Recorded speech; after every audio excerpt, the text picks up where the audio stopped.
Hello, Kalamazoo. Thank you for joining us. We're so happy to have you here today. My name is Patrice Griffin. I'm the Vice Mayor of the City of Kalamazoo, and today we're going to be talking with you all about this exciting housing equity ordinance that we've been working on. I've got some friends here. I'll let them introduce themselves, and we'll get right into it.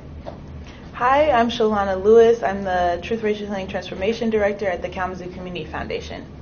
Hello, my name is Charlay Davis, and I'm the Executive Director of Isaac.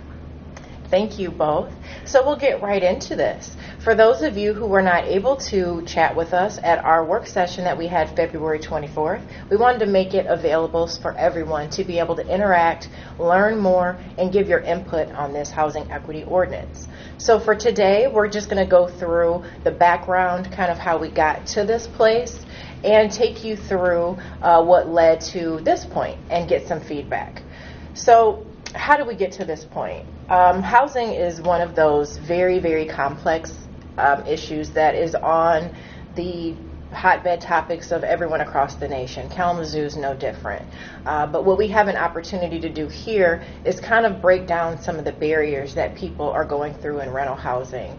I've had personal experience with housing crisis here in this community, so I've had a chance to kind of navigate through our systems and find out where our gaps are.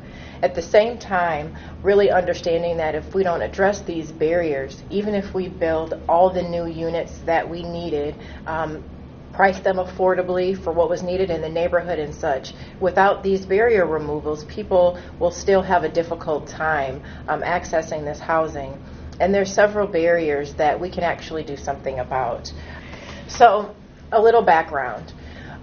As I mentioned earlier, I've had some personal experience with housing crisis. About 4 years ago, my family and I were in a situation, and I was really interested in what could be done as a community.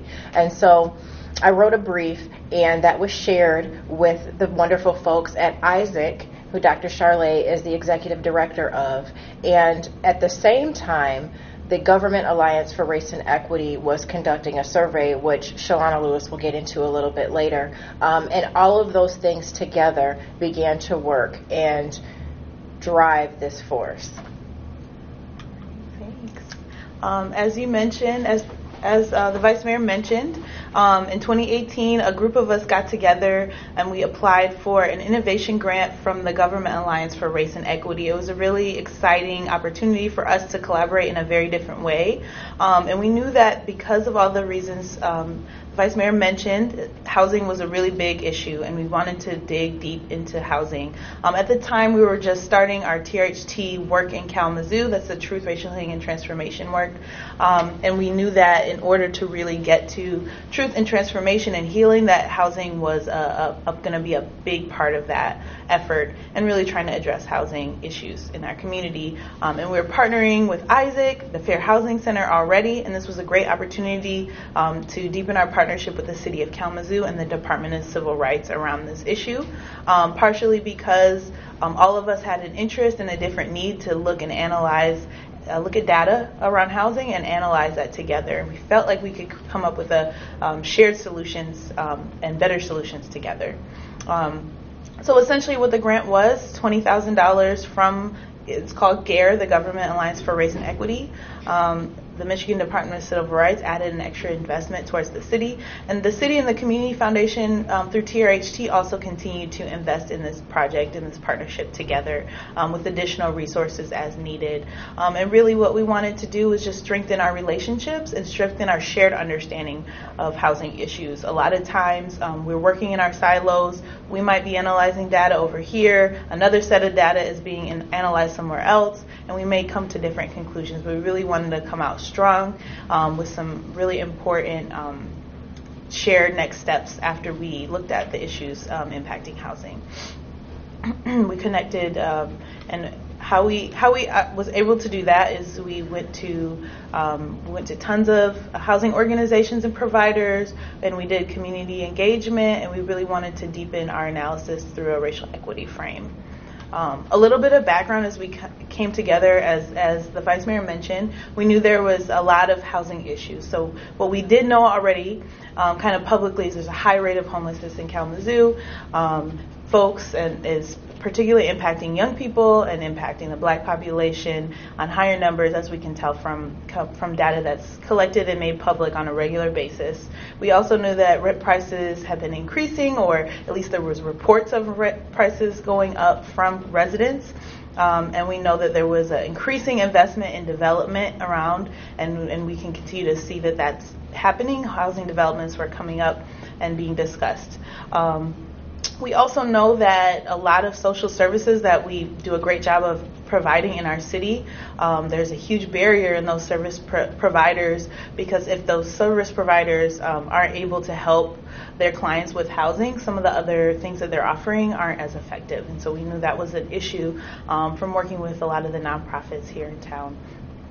We also share that there's some lived experience with, us coming from as Kalamazoo residents as well, and knowing that we really want to focus on using a human rights frame for this issue, because we know that human rights, including housing, has kind of been talked about in an international level for decades, and we really wanted to think about that as a frame of reference for our work. A little bit more background: the Fair Housing Act that's been in place now for over 50 years. We think a lot about intentional discrimination when somebody is targeted explicitly because of their race, class, gender, what have you. But we don't always really dig into the community, the issue and the narrative around a disparate impact, which is another part of the fair housing law nationally that talks about how a policy or practice can disproportionately affect a certain population that's part of a protected group, but seems neutral on its face. And so we know that sometimes we talk about this as covert racism, and we talk about this in different ways. But there is actually some legal terminology around that. And so these are the reasons why we explored some of the issues that we explored. In Kalamazoo, one of the things we wanted to highlight is through our data collection and our community engagement, we found that there was 4 key themes for issues related to housing in Kalamazoo. Obviously, poverty and affordability is a big issue, continues to be. Physical accessibility and safety is another one, and access to housing and availability of housing units are another one. But really the historic and current systemic issues is what we wanted to focus on with this solution. And as we did our research, we realized that there was so many things we need to be doing in housing, and this solution was just one piece of the puzzle that we felt was really important to get started on. One of the key things we did in our data collection is a survey. We had nearly 700 survey responses. We did online, we did in paper, we went to tons of community events, and we also did it in Spanish. And so we also looked at hosting focus groups, and Isaac really took the lead on that, and we'll talk about that a little bit more later. And there's also tons of available data online through the American Community Survey and whatnot. So these are the sources we used.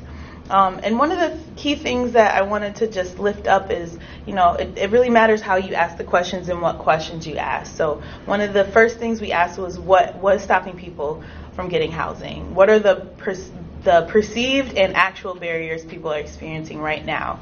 And you can see highlighted here that a big reason, most of the reasons listed are related to poverty and affordability. That's why it was a big theme of ours. However, I wanted to lift up that a lot of folks did say that the public was not aware of fair housing protections, and that previous evictions and previous convictions were certainly a really big issue, that it was a perceived barrier for folks. And then people also lifted up not enough protections for renters and home buyers. So those are squarely fair housing issues, whereas some of the issues around poverty and affordability don't necessarily fall under fair housing. And we know that tons of folks in the community, including the folks at this table, the city and others, are really working hard on the affordability issue. So that is not to say that we're not working on that, or that that's not a big priority. It certainly is. Another thing we asked was, what are you currently experiencing right now in terms of a barrier to housing?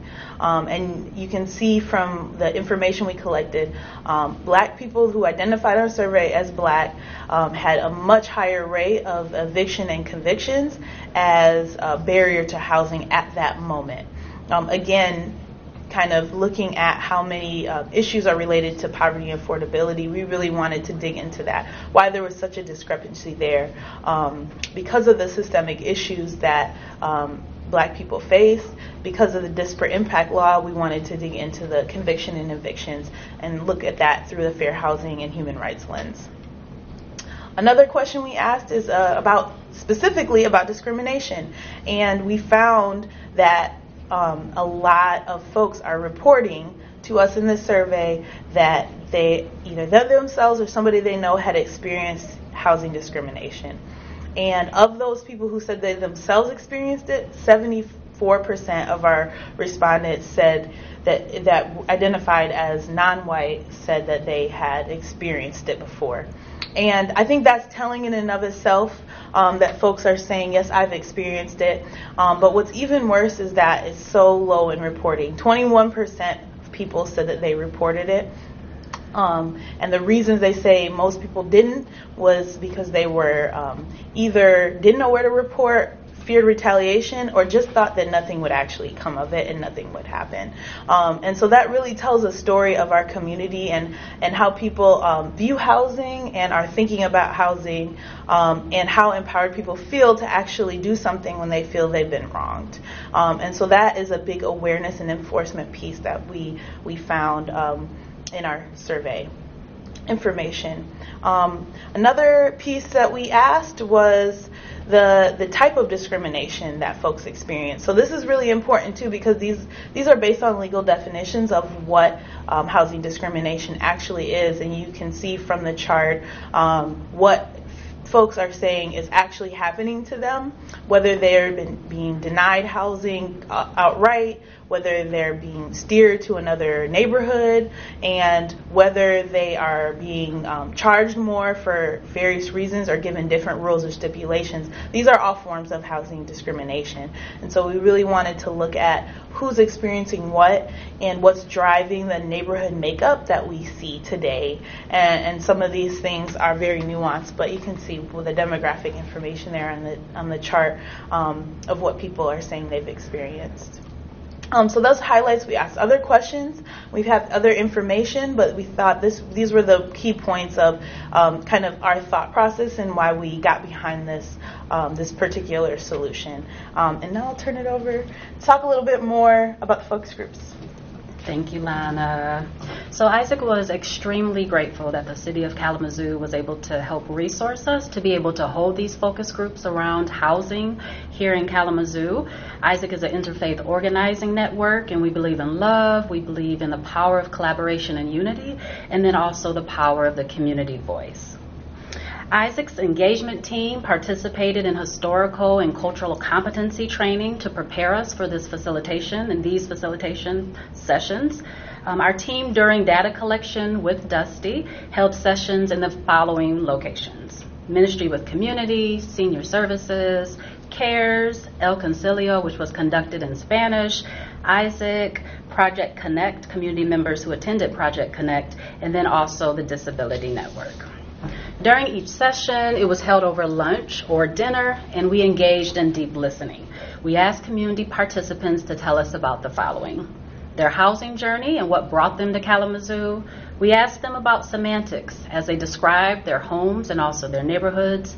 And we asked them what obstacles and impediments continue to impact them and their housing.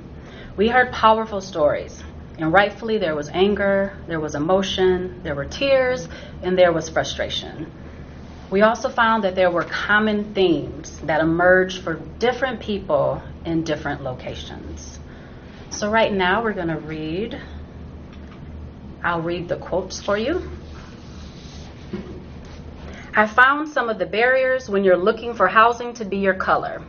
I found that to be a big, major problem. Also, it depends on how you're dressed, and they pick and choose. If you go somewhere in jeans and a t-shirt on, they're going to think, oh, no. So mostly it's about the color of your skin and what you are wearing or what you are driving. And that was a quote from a Latina grandmother. There be places I know I can get, but they do that background check. And I have felonies, and it's over with. You got to move on. I get treated different. Look at the date. My felony was in 1995. And that quote was from a black middle-aged man. Everyone on this earth has made mistakes, convicting us of what we have done in the past. I'm a man of 65, and you are still convicting me. I got out in 1993. They are still convicting me. And that was a black senior man. Me having an old eviction from a long time ago, from back in the day, it'd still be on there. It's hard to get a nice apartment, you know what I mean? And a good landlord. Even though it's been over 7 years, it still pops up. And that was a black middle-aged woman. So 2 stories about some things that happened during some of these focus groups. The first one, during one focus group, we had a number of participants that mentioned to us that they had given their voice year after year and time after time without unfortunately seeing any change. The second story that I would like to lift up is that one afternoon at one of the focus groups, we were over capacity. So we were trying to make sure we had enough printed items, etc. And as I turned towards the door, I saw an older black gentleman at the door talking to a staff member. And again, we were over capacity, but I heard him say to the staff member, "Please, let me in this room. I need to be here. I need to be in this room." And this older gentleman didn't know exactly what we were going to talk about around housing, but I believe that he had an urgency and he also had a hope that if he could just get in that room and share his story, that he could perhaps have a change around housing and around his housing experience. So as we think about these powerful testimonies, they stay with us. We believe that we are called to action and not only to listen to our fellow community members, especially those facing housing concerns and impediments. We are called to act. We are excited as these ordinances are directly connected to the lived experiences shared with us, and we fully seek to realize the beloved community here in our city and in our county. It was very important to get best practices and find out if these solutions had worked in other communities. And what we are proposing is something that is not new, things that have taken place in other municipalities within the state of Michigan and things in other locations outside of the state. So we got support from the Policy and Race Research Action Council and American Civil Liberties Union to kind of take a look at what we were proposing and finding out if there was something better or something different that we could add to this. As I just mentioned, there are other cities in the state of Michigan. Among them are Ann Arbor, East Lansing, Ypsilanti, Grand Rapids, Jackson, and Detroit, who also have these similar protections. We also looked at Montgomery County, Maryland, and the state of New Jersey, as they have enforcement that's really, really essential, and it's very important to have enforcement. If you have a policy that doesn't have teeth, then you don't see effective change. So it was really important to dig into that as well. We also talked with the Center on Budget and Policy Priorities and got some really good information on what voucher holders and what voucher providers are able to house actually 12% more people with some of these same financial resources, and also increase access to live in high opportunity areas. You know, with housing choice vouchers, they are supposed to create housing choice. And unfortunately, without protections for folks, concentrated areas of poverty are just repeated throughout years. And so one of the ways to deconcentrate that poverty and really give people housing choice is through having that protection. Also, so one of the things I'm probably the most excited about with this ordinance is that it was community-led and community-driven. And what I say by that is with the research and the data that was collected that Lana lifted up, and the feedback from people that Dr. Charlay lifted up, it was really important to have interest and information from various stakeholders, not just people who are in housing crisis or who are experiencing homelessness, but people who provide housing. I have a background of about 16 years in property management, and so I understand those lens for that. And it was really important not to create solutions that are us versus them, but really inclusive and find out everyone's perspective, because these solutions are going to have to be put in place for people who own 1 to 2 properties, all the way up to management companies that own, thousands and thousands of properties. So it was really, really exciting. I mentioned earlier that Isaac, it was back in 2018 at their public meeting, there was an ask made to public officials at that time if they would be willing to look at these expanded protections, and it was amazing. Everyone did agree to that. And then from there, we just continued to engage people. A landlord fair was held in June of 2019. There was a Housing Matters meeting as well the same month. We have invited landlords to several different meetings starting back in September.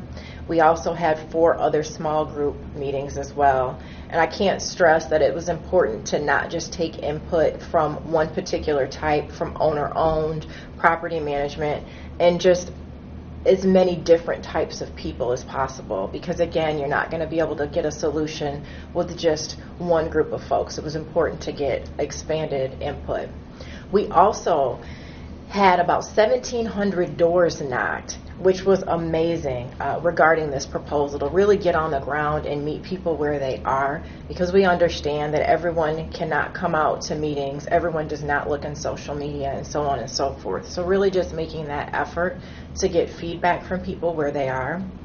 We also have had ongoing meetings with housing providers, advocates, community groups, and like I said, anyone has a stake in housing, as it's the foundation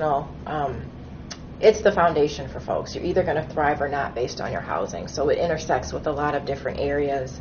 We've also had the occasion to talk with folks at Zillow, which was amazing. They were able to give us some really good information about what's going on across the country.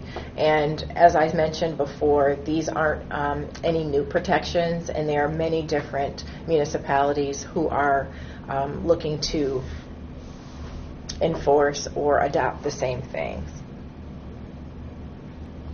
So here we go. This is the nitty-gritty. So what's going to change in Chapter 18? And so let's talk about what's currently on the books for Chapter 18, because there's a few different points throughout this ordinance.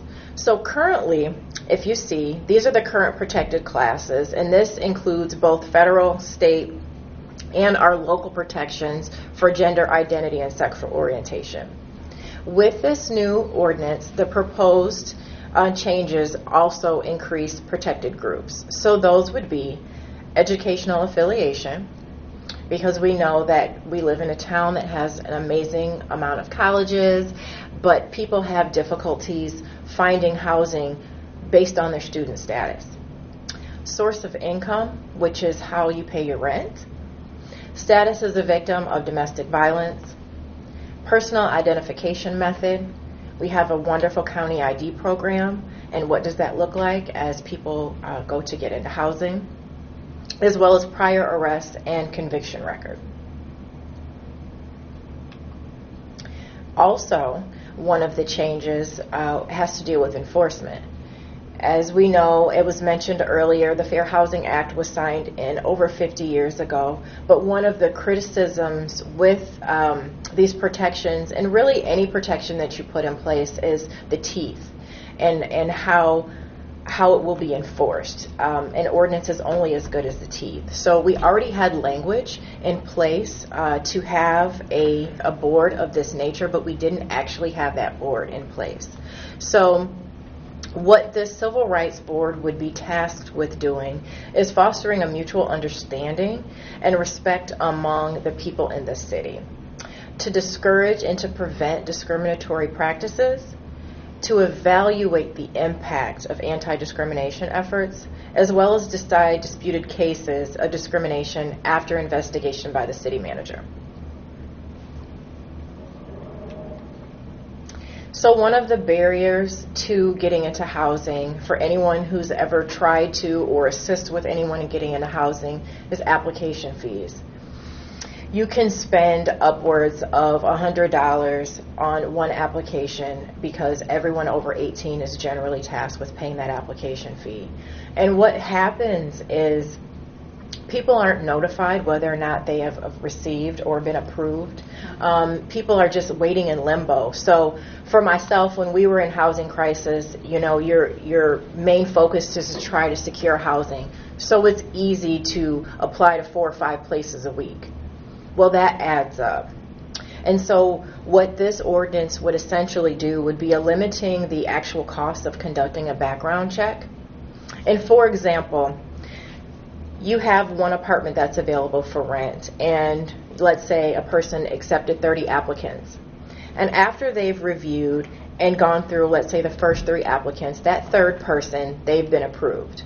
Well, those other 27 people who have not had their applications run will be returned their money and be notified that they have not been accepted or approved for this apartment.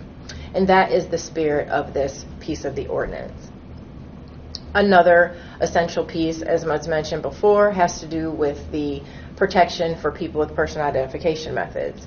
And so as defined, that would mean that any government-issued ID would be permitted as identification when applying for housing. So vouchers and subsidies would be considered income for the purposes of income verification. What happens is, in real life, people have housing vouchers that are for dedicated amounts of rent, and that's not being applied to income verification. And so there's language in here to make that so, and it would be easier to qualify people. There's also language in there that the religious exemption be removed from public accommodation type of housing. And so when going through this, one of the people or one of the organizations that was mentioned earlier was the ACLU. They kind of reviewed what we already had on file for Chapter 18, and that was one of the things that kind of jumped out, like, wait a minute, you already are not supposed to be doing that. You probably just need to update your language. And so that's really where that came from, updating our language so that it's in line with what you already are not supposed to be doing. A huge part of this has to do with blanket rejections of any group being prohibited.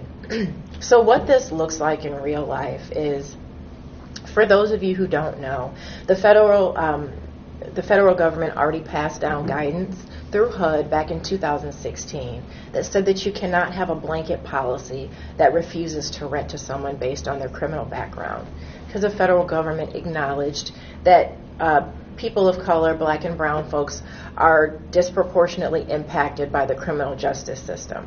So if you have a policy that says that I won't rent to you based on your criminal background, you're causing disparate impact on a group of folks. So what this would do is prohibit you from being able to have a blanket policy rejection of folks, to allow people to get a fair chance at housing. And so what this looks like in real life, instead of having a policy that says, I will not rent to you if you have an eviction, you actually have a conversation with a person and find out what their situation was. Find out what the circumstances were around that eviction. Have they made payments towards that eviction? You know, so many people are rent burdened, not just in the city of Kalamazoo, but in the United States. And it's important to take all of those factors in. Some people are a day, a job accident, a loss away from being in total crisis. We have an amazing eviction diversion program here in this community, but in order to get the help, you actually have to have an eviction filed. So those blanket policies are stopping people from getting into housing, and what it's doing is actually disrupting our housing flow. So you have people who, at the furthest extreme, are without homes, who are running into these barriers even getting into housing. You have a group of people who are in affordable housing who would like to move into, let's say, workforce housing, but they can't because they have these barriers. And so by removing these barriers, it's going to allow for people to get an option, an opportunity, a chance. It doesn't mean that you will absolutely rent to them, because there may be other factors that play in, but at least you're giving people a chance instead of just cutting them off and saying, no, I won't help you. We have a very high rate of children in this community that are homeless, and their parents unfortunately have these barriers, and so we need to remove those so that these people, people like myself and families like mine, will be able to get into housing. And so to round out the changes that are proposed for this ordinance, the penalty for violating this ordinance will be increased from $500 to $2,000. And again, that just circles back to the enforcement and having really strong pieces in there to let it be known as a community. We support people having fair access to housing, and we support getting people educated and informed of what's going on. And if for some reason things don't go well, we've got this in place to make sure that this doesn't happen in the future. So the complaint process, which is a very beautiful flow chart we have here to see what it would look like should you have an issue or should you have a problem with these local ordinances. So as the beautiful flow chart looks like, you would file a complaint with the city manager. From there, the city manager would review the complaint with the city attorney. And then it could go a few ways. If the complaint should go to the Michigan Department of Civil Rights, then it will be sent to the state office. If the complaint is local with the city manager, then the city manager will assign it to an investigation to be investigated with a qualified department. From there, the case may come to the city manager or the designee for conciliation, and it may end up going to be heard in front of the Civil Rights Board. All right, so again, thank you all for taking the time to learn more about this proposal. Please follow the instructions on the screen to give feedback, to give input. Please share with your friends, ask your friends to watch. This is a community issue. This is going to take community input. Thank you all so much.